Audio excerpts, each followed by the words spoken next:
गांव में मनोज सिंह नाम का एक गडरिया अपनी पत्नी और बच्चों के साथ रहता था। मनोज के पास 2 दर्जन भेड़ें थीं। मनोज हर रोज सुबह उन्हें जंगल में चराने ले जाता और शाम को वापस ले जाता। घर का सारा काम मनोज की पत्नी सपना संभालती। वो चूल्हे पर खाना बनाकर बच्चों के टिफिन पैक करती और उन्हें स्कूल भेजती। भेड़ों की ऊन और दूध बेचकर मनोज का खर्चा चलता। मनोज अक्सर देखता कि सपना को चूल्हे पर खाना बनाते हुए बहुत खांसी आती है। एक दिन मनोज सपना को लेकर डॉक्टर के पास जाता है। डॉक्टर चाचा, सपना को अक्सर बहुत खांसी आया करती है। मैं कुछ टेस्ट लिख रहा हूँ, तुम इन्हें करवा लो और कल मुझे इनकी रिपोर्ट दिखाना। अगले दिन मनोज डॉक्टर के पास सारी रिपोर्ट्स लेकर जाता है। डॉक्टर रिपोर्ट्स को देखकर कहता है, सपना को लंग्स में इन्फेक्शन हो गया है। उसे चूल्हे पर खाना बिल्कुल नहीं बनाना चाहिए। मैं तुम्हें कुछ दवाइयाँ लिख दे रहा हूँ, 2 महीने इलाज चलेगा, लेकिन ध्यान रहे चूल्हे पर खाना नहीं बनाना है। मनोज और सपना घर लौट आते हैं। दोनों बच्चे बहुत खुश होते हैं। मम्मी पापा आ गए। अगले दिन जब मनोज जंगल में भेड़ें चरा रहा होता है तो वो एक पेड़ के नीचे बैठकर रोने लगता है। हे भगवान, अब मेरा क्या होगा? मेरे पास तो इतने पैसे भी नहीं हैं कि मैं गैस सिलेंडर खरीद लूं। अब सपना की जान कैसे बच पाएगी? तभी अचानक से रोशनी होती है और जंगल की देवी प्रकट होती है। हे मनुष्य, तुम क्यों रो रहे हो? मेरे जंगल में कोई भी प्राणी दुखी नहीं होता। मैं सबकी एक बार मदद जरूर करती हूँ। बताओ, तुम्हें क्या कष्ट है? हे देवी, मुझे एक गैस सिलेंडर चाहिए, नहीं तो मेरी पत्नी मर जाएगी। जंगल की देवी मनोज को एक गैस सिलेंडर देते हुए कहती हैं, तुम इसे अपने घर ले जाओ। इस सिलेंडर की खास बात ये है कि इसमें गैस कभी खत्म नहीं होगी। मनोज गैस सिलेंडर को लेकर अपने घर पहुंचता है। सपना गैस सिलेंडर देखकर बहुत खुश होती है।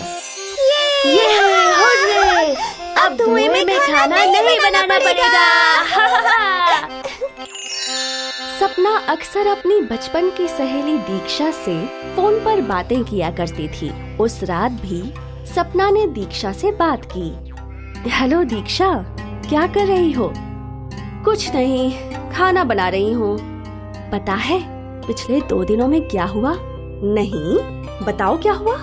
सपना दीक्षा को सारी कहानी बताती है कि कैसे वो डॉक्टर के पास गई और कैसे जंगल की देवी ने मनोज को एक खास गैस सिलेंडर दिया। सपना के स्वास्थ्य में सुधार आने लगता है और पूरा परिवार खुशी खुशी समय बिता रहा होता है। एक दिन सपना को मायके से फोन आता है कि सपना की माँ की मृत्यु हो गई। शाम को जब मनोज घर आता है तो सपना उसे दुखद समाचार बताती है। मुझे तुरंत ही मायके जाना होगा। ठीक है, तुम बच्चों को लेकर चली जाओ। मैं कुछ दिन शहर जाकर मजदूरी कराता हूँ, कुछ पैसे आ जाएंगे। वो लोग घर में ताला लगाकर चले जाते हैं। 1 सप्ताह बाद जब सभी घर पर लौटते हैं तो देखते हैं कि घर से गैस सिलेंडर गायब है। ये देखकर मनोज बहुत दुखी होता है। हे भगवान, अब हम क्या करेंगे? मुझे शहर में कोई काम नहीं मिल पाया, हमारे पास पैसे भी नहीं है, और अगर तुम चूल्हे पे रोटी बनाओगी तो लंग्स इन्फेक्शन से तुम्हारी जान को खतरा है। अगर मैं यहाँ पर रहकर खाना बनाऊंगा तो फिर बाहर काम पर कौन जाएगा? हमारा खर्च कैसे चलेगा? मनोज अपने पुलिसमैन दोस्त विजय को फोन करता है और सारी बात बताता है। ठीक है, मैं कल तुम्हारे घर आता हूँ। अगले दिन विजय मनोज के घर आता है। अरे भाई विजय, मुझे समझ में नहीं आ रहा है कि सिलेंडर और गैस कहाँ गायब हो गए। ना तो कोई खिड़की टूटी और ना ही दरवाजे का ताला टूटा।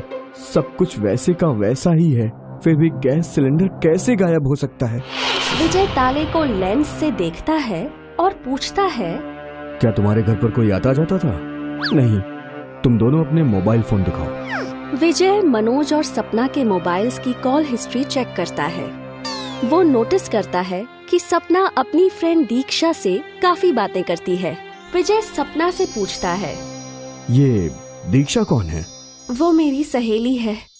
क्या तुम अपनी सहेली दीक्षा के साथ सारी बातें शेयर करती हो? हाँ, लेकिन उसका गैस सिलेंडर से क्या लेना देना? हम सभी को अभी दीक्षा के घर चलना होगा। लेकिन क्यों? तुम मेरी बात मानो। सभी लोग दीक्षा के घर पहुंचते हैं। जैसे ही दीक्षा दरवाजा खोलती है, मनोज और सपना उसके घर पर रखे गैस सिलेंडर को पहचान जाते हैं। अरे, ये तो हमारा ही गैस सिलेंडर है। दीक्षा बिल्कुल डर जाती है। दीक्षा, तुमने ऐसा क्यों किया? दीक्षा रोने लगती है और सारी बात बताती है। मुझे माफ कर दो सपना, मेरे घर पर सिलेंडर है लेकिन गैस बहुत महंगी पड़ती है। जब मुझे पता लगा कि तुम्हारे पास एक ऐसा सिलेंडर है जिसमें गैस कभी खत्म ही नहीं होती, तो मेरे मन में लालच आ गया और मैंने तुम्हारा गैस सिलेंडर चुरा लिया। लेकिन तुमने चोरी कैसे की?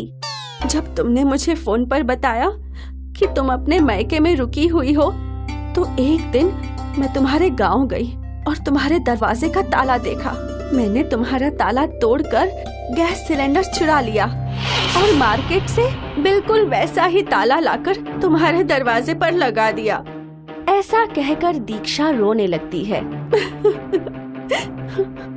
विजय दीक्षा को चोरी के इल्जाम में गिरफ्तार करके पुलिस स्टेशन ले जाता है और सपना और मनोज गैस सिलेंडर के साथ वापस अपने घर लौट आते हैं और खुशी खुशी रहने लगते हैं।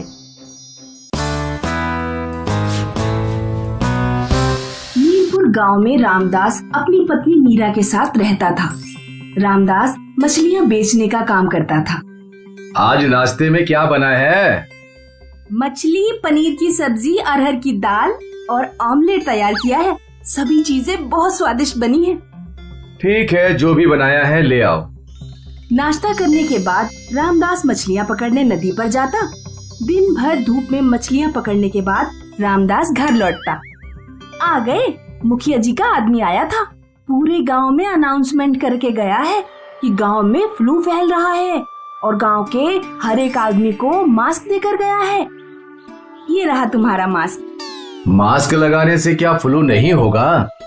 हाँ, वो कह रहा था कि ये मास्क सरकार ने भिजवाए हैं। इस मास्क से 100% प्रोटेक्शन है और एक बार अगर किसी का मास्क खो गया ना तो दोबारा नहीं मिलेगा और बिना मास्क के घर से बाहर निकलने की इजाजत किसी को नहीं है। ठीक है, अब सूचनाएं देना बंद करो और खाना लगाओ। क्या बनाया है? आलू, गोभी, मटर, टमाटर, टिंडे, भिंडी और मछलियाँ मिलाकर बहुत बढ़िया मिक्स वेज बनाई है। ठीक है, जो भी बनाया है ले आओ। अगले दिन गांव में सब मास्क पहनकर घूम रहे होते हैं। रामदास भी मास्क पहनकर मछलियाँ पकड़ने निकलता है।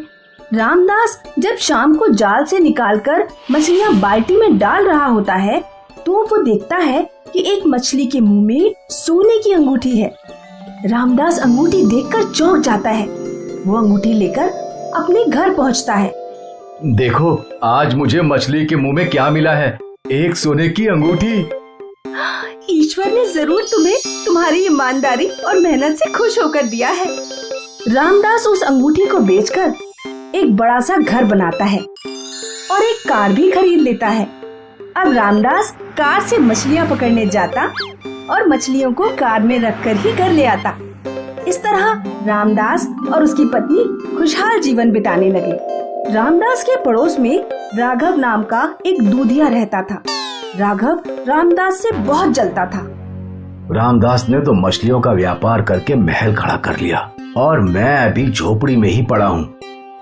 ये मेरी गाय तो बिल्कुल दूध ही नहीं देती, इसी के कारण मैं गरीब हूँ। लेकिन रामदास को गरीब बनाने का एक उपाय है। गांव में फ्लू फैला हुआ है, अगर मैं उसका मास्क चुरा लूं तो रामदास घर से बाहर ही नहीं जा पाएगा। रात में जब रामदास उसकी पत्नी सो जाते हैं तो राघव रामदास के घर में घुस जाता है और रामदास और उसकी पत्नी का फेस मास्क चुराकर अपनी गाय को खिला देता है। अगले दिन रामदास जब काम पर निकलने वाला होता है तो वो पूरे घर में फेस मास्क ढूंढता है, लेकिन उसे नहीं मिलता। दोनों फेस मास्क गायब हैं। अब मैं बाहर मछली पकड़ने कैसे जाऊं? और फ्लू तो साल भर खत्म होने वाला नहीं है। रामदास अपने पिता की फोटो के सामने रोने लगता है। तभी रामदास के पिता की आत्मा प्रकट होती है। रो मत बेटे और बहू, मैं तुम्हें जादुई मास्क देता हूँ, वो बहुत सारे काम कर सकता है। पिताजी की आत्मा रामदास और उसकी पत्नी को एक जादुई मास्क देकर गायब हो जाती है। रामदास की पत्नी जैसे ही जादुई मास्क पहनती है, उसकी सूंघने की शक्ति एकदम से बढ़ जाती है। तुम्हारे कपड़ों में से लेडीज परफ्यूम की महक क्यों आ रही है? अरे बाजार में मछलियाँ बेचने जाता हूँ तो बहुत सारी औरतें भी मछलियाँ खरीदने आती हैं। थोड़ी दूर से मछलियाँ बेचा करो उन्हें। अगले दिन जब जादुई मास्क पहनकर रामदास नदी किनारे जाता है तो वो अपनी सूंघने की शक्ति से पहचान लेता है कि नदी में मछलियाँ किस जगह पर हैं। जादुई मास्क की वजह से रामदास पहले से दोगुनी मछलियाँ पकड़ पाता। अब हम अपनी कंपनी खोलेंगे और मछलियाँ निर्यात करना शुरू करेंगे। जादुई मास्क की वजह से रामदास का धंधा दोगुना हो गया। एक दिन रामदास और उसकी पत्नी जादुई मास्क के बारे में बातें कर रहे थे। आज हम जो भी हैं, पिताजी द्वारा दिए गए इस जादुई मास्क की वजह से हैं। राघव खिड़की से रामदास की सारी बातें सुन लेता है। जब रामदास और उसकी पत्नी मास्क उतार कर सो जाते हैं तो राघव उनके घर में घुस जाता है और जादुई मास्क चुराने की कोशिश करता है। राघव जैसे ही जादुई मास्क छूता है, उसे करंट लगता है और वो बेहोश होकर गिर पड़ता है। अगले दिन जब रामदास और उसकी पत्नी सोकर उठते हैं तो वो राघव को अपने घर लेटा हुआ पाते हैं। रामदास और उसकी पत्नी समझ जाते हैं कि राघव ही वो चोर है। उसने ही पुराने मास्क चुराए थे और अब वो जादुई मास्क चुराने आया था। रामदास राघव को पुलिस के हवाले कर देता है।